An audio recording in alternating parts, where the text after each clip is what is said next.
if a partner is upset and they're going to try to figure out who they're working with, they can find stuff. You know what I mean? It's not like, I don't understand why they... I'm with you. A lot of people, we were arguing about this in my chat. They were trying to convince me of why, not that it was true, but of why so many people believe that Swanson gave you all of your information. And you don't have to say anything there, but I think it might help some of the rumors. And we can skip that if you want, but there's a lot of people that do believe Swanson hooked you up. I didn't have a lot of information, though. I really didn't. Like, all I knew was that Tati's business was floundering. I mean... So I was reached out to by a source stating that they were approached by a person who had emails between 3 people. They said that the emails were between Emily and Saltz and Emily, that even Katie was sending emails to them also, if I'm remembering correctly. They also said something extremely peculiar. They said they gave emails, some of them at least, to the press. They even mentioned Business Insider. Though, a couple hours later, KJP mentioned her communicating with Business Insider. It all clicked between myself and the people that I was speaking with. Her mentioning Business Insider like this had me thinking that Business Insider contacted, or Katie contacted them, because of these emails being sent in. While they were communicating, something was said about Saltz talking to Business Insider. I was told then Katie had a friend inside Business Insider. This seemed to give validity to the things that this person was saying, the person that came to my source. Here's the kicker.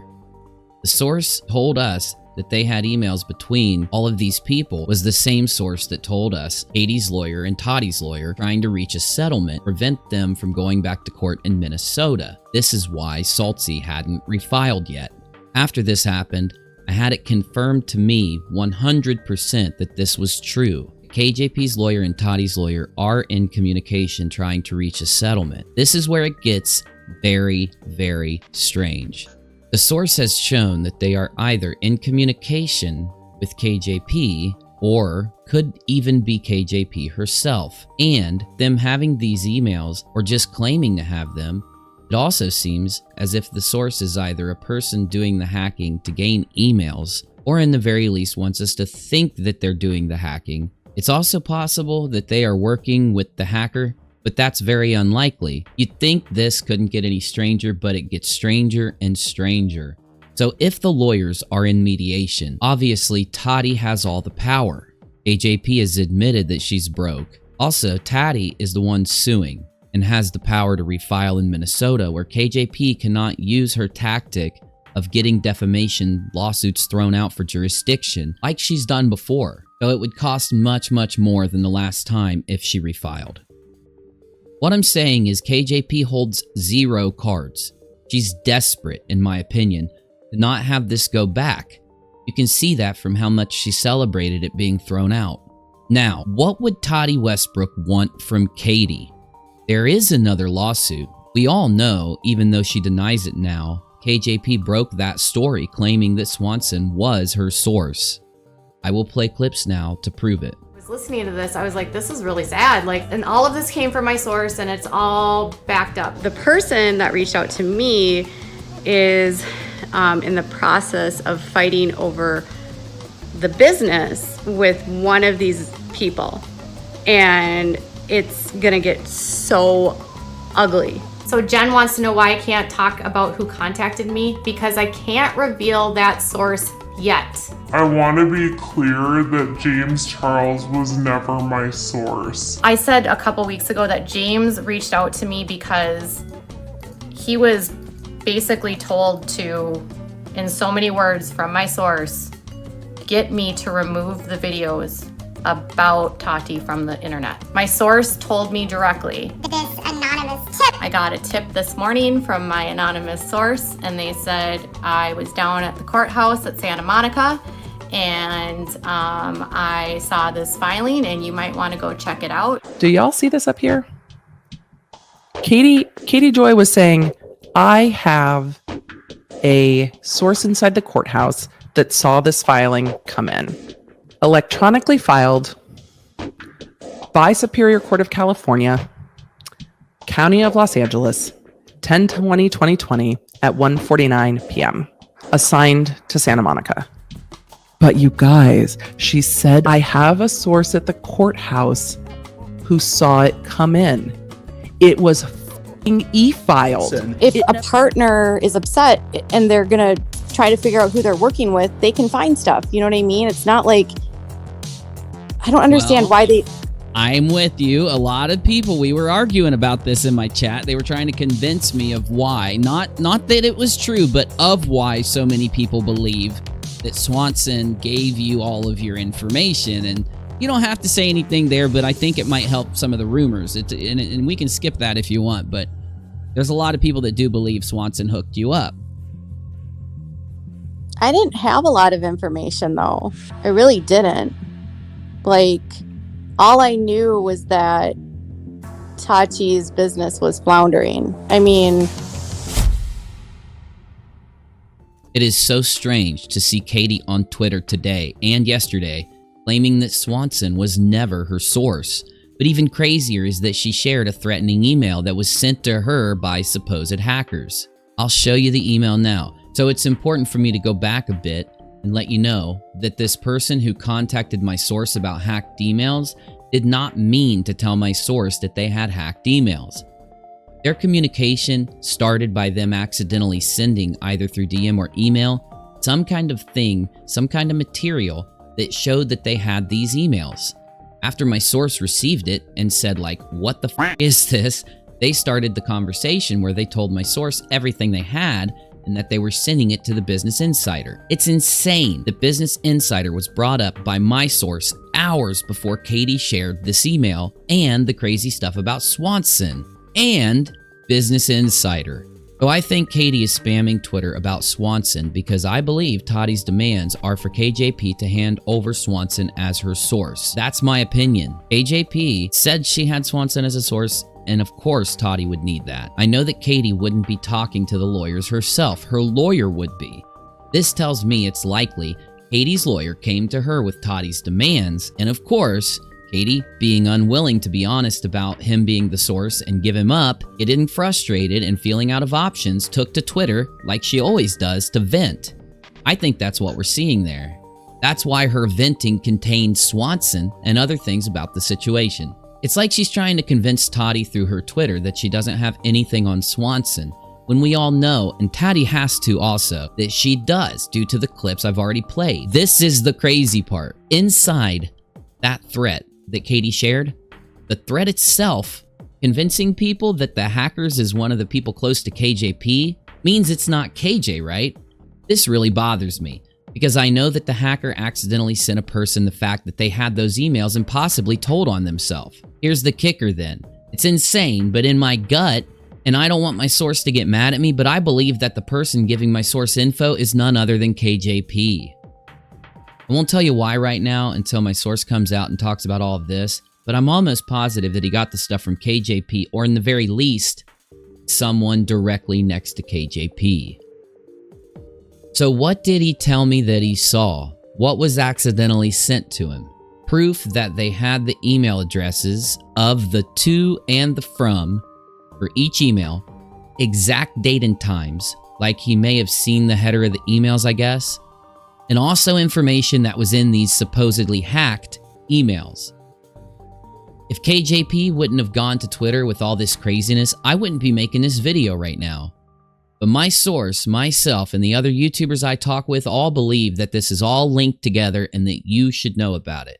Now let's go to KJP's Twitter and take a look at more of the stuff she's been harping on. She's definitely having a Twitter fit, as she usually does when she's under stress or mad. This is supposedly from the hackers. She says, this email is supposedly from Craig Swanson. They are demanding that I hand over evidence about Clark Swanson that I gave to Natalie. I have no recordings, text, or emails, nor have I ever spoken to Natalie. They threatened to. It's like she's saying this directly to Tati Westbrook. Give me another option so that you don't refile. What else can I do so that you don't refile in Minnesota? Because I don't have this. Because I don't think she has the ability to talk. If we look at the actual email, it gets crazy. If I find out Natalie Kennett knows or has anything from Legal recordings you made between Clark and yourself, your life is over. It says, Katie Joy. We know where you live, your business, all of your info, all of your fraudulent activities. We know Jessica and Scarlett and a troll and Todd Paulson have been helping you hack and run accounts on Twitter. We know you've been hounding that, but it's not working, because according to her Twitter account and Michael, she's given him the voicemail. What did I say about no loose ends? Son's name hangs in the balance. We know Todd is a blank lover. He sent Saltz that message and out Nat on blast. What's better is we can prove it. We can prove which IP you used to cover your tracks, the programs you've used because you paid us to do this for you, but we don't work for you. You will hand it all over anonymously if this isn't straightened out. The voicemail disappears. Those video disappears. Those chats and emails disappear. All of this stops. This is crazy because when this person contacted my source talking about having emails that they had hacked, it says here those chats and emails disappear. And that person talked about putting a video anonymously on YouTube on an anonymous account containing the emails. So it says here, we will hand it all over anonymously if this isn't straightened out. It kind of tells me that whoever came to my source already kind of knew about this or something, but Katie just shared this. Now, she took this email, came in at March 30, 2021 at 12:48. So it came in 11 days ago. Why did she wait 11 days to share it? Why hasn't she shared any of the other threats? Everybody else has publicly shared it. Is this bothering anyone else but me?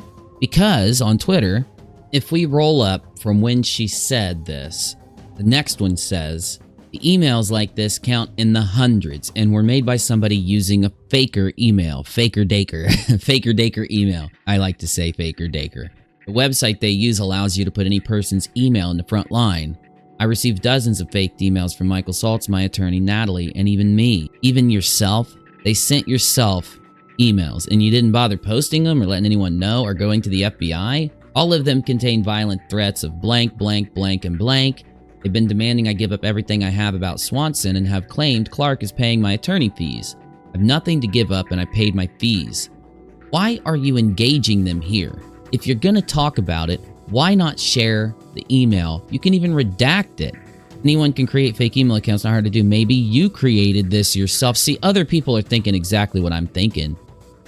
My problem with this is, this seems like exactly what Tati would be wanting from Katie. And what had happened? She claims that hackers are sending her this stuff. But the only people who would know what Tati wants from Katie, we didn't even know that they were in negotiations until the last couple days. We just assumed it. So are the hackers just assuming things and sending this kind of stuff? Or is the people involved talking to someone who's then sending the stuff? Or are the people involved doing it? All I know is it's getting really pinned down. It's really pinned down. These people doing this and making these threats have inside information. Now multiple times they've shown it. So let's roll up because the emails in the hundreds, I read that. All of them, I read that. I didn't have a source. Listen to this. This seriously. It's almost like she's frustrated because she got off the phone with her lawyer telling her what Tati's demands are. I didn't have a source. I got an anonymous email about the filing. I did like 3 videos about that lawsuit, then I got sued. Emily made how many? She claimed to be unbiased and insisted there was no relationship. She's talking about Emily, and she's talking about the Clark Swanson issue. And then somebody goes to one of my sources claiming that they have these emails and sends this stuff to them to prove it, right? Sends these other parts of it. So this is the part that gets me. I played earlier the clip where she says that it was Swanson. She says it was either Tati and her husband or Swanson giving her the information. There's no other person it could be, Katie, right? You said that your source was somebody in the lawsuit. So, oh my God, were you lying then? Because if you were, just come out and tell us. Tell us, apologize for lying back then and come out and tell us, because we have to think that you're lying now. Of course, they will deny that they had a relationship or that the exchange of info wasn't about me. What did not change is Saltz repeatedly promoting Emily. Now. So just so I didn't cover this because I didn't want to, but I guess it relates now. She's trying to say that Emily and Saltz had an inappropriate relationship. Again, then we've got this thing happening where these emails, who are the emails between? Emily and Saltz if this person's not lying. This is probably true. It is from yesterday afternoon, and I believe it. I believe what this says. She says, I want peace in my life. I'm at my breaking point. Please let me be. You have my lawyer's number, and the only place you should be handling things is with him and not on Twitter. Please leave me alone. Leave you alone when you're the one that made the accusation at him and Emily, and all he did was debunk you. It is too much, Katie. If you want a peace in your life and to be left alone, stop using Twitter. Take the best advice that I ever gave you about social media. Hire someone to do it, or let someone else in your family do it. Don't touch it. Don't touch Insta. Don't touch Twitter. Don't touch any of it. Get someone to do it for you. Do your videos and then hang out and do your own thing. If you don't stop doing that, this will never stop. You're obsessed with social media. You're addicted to it. That's the problem. Truth Sleuth reached out to somebody from Business Insider named Kat because Kat is someone in the community who reports on the same kind of stuff that everyone else does. Truth Sleuth assumed it was Kat who was talking to KJP, and Kat responded to Truth Sleuth saying she hadn't talked to KJP or Saltz. So Truth Sleuth concluded that KJP is lying and that the DM KJ showed was fake. Personally, I think it's very possible KJP was talking to somebody from Business Insider, because if those emails were sent in like we were told hours before KJP shared a lot of this stuff, somebody new from Business Insider would be reaching out to tell KJP about the hacked emails, and I do think KJP would bring up the rest of the conversation she claims to have had with Saltz, or about Saltz. Yes, I know KJP could be lying. I know that. The screenshot of the DMs that she had with Business Insider could be fake, but it's also very likely that a new reporter from Business Insider could have reached out to her. I'm trying to confirm whether that's true or not now. I'll update you in a future video because it could help me either confirm or debunk what this source or claimed source is saying. Chu is one of the most popular names on Business Insider, and she is very active in our community, so a lot of us either know her, are friendly with her, or at the very least familiar with her impeccable research. I thought this was super strange because not even a month before this, KJ was on her Twitter talking about how she is glad that she got to know Kat and that they two became friends. I went back to this tweet and I noticed that Kat did not reply to, like, or retweet this tweet, and based on previous drama that I have seen with KJ, she does not take kindly to her kind compliments going ignored. I mean, look at what she did to Creepshow Art when she kissed her ass and when Creepshow ignored her. But anyway, I reached out to Kat because I remembered this tweet and I was concerned, hoping that Kat was not the reporter in the screenshot. Kat replied to me quickly, and much to my relief, she told me that she is not the person in that screenshot and she did not give that information to KJ. So, in other words, nobody from Business Insider spoke to KJ. Well, and that's where I have to differ with you. While I think Kat most likely didn't talk to her, obviously, I believe Kat, I don't see how she couldn't have talked to somebody else, especially when, before all this happened, we were told that these people were going to send these emails to Business Insider, and I just wanted to respond to that. Let's move on. So I have some general thoughts about everything I just said. KJP shared this threat, and as I said, I think it's very strange that the threat is trying to identify the people helping her hack when this accidental communication started the discussion that my source and the alleged hacker had. It's like after the person doing the hacking, after making that mistake, felt they had to send a threat or make it look like a threat was sent to try and convince people out there that these people are likely the hacker, not the source themselves. Also, I know, right? I know I'm giving you a lot. When I used to talk to KJP, and I mean back to December of 2019 or right around then, I encouraged her with every threat she had to go to the authorities, and she wouldn't go. I'm going to cut out the rest of this part of the script because I know I mentioned it earlier, but it just bothers me that it seems like every time she says she's going to go, it's like the first time, right? I need to add this in here too. I've talked about the threats and hacking that people have done against me. I just don't bring it up that often. And this is just a reminder.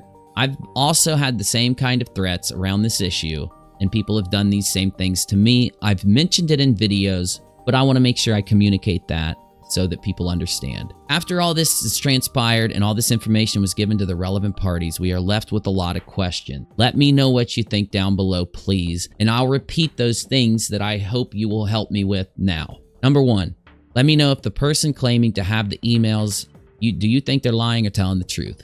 Number 2, now that you know that the lawyers are talking to prevent a filing in Minnesota, do you think KJP will give Tati what she wants or not?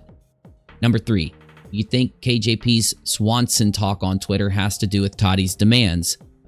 Number 4, do you think that the person who went to my source is KJP or somebody close to her? And 5, leave me any other comment, your thought around this. I'm going to try to read through all of them after I upload this video. And as always, if you want to support my show, you can join the channel. You can subscribe, ring the bell, and like the video, dislike the video, whatever you want to do. Though if you don't want to do any of that, thank you all for watching. That's fine. And I'll see you in the next one. I'm out.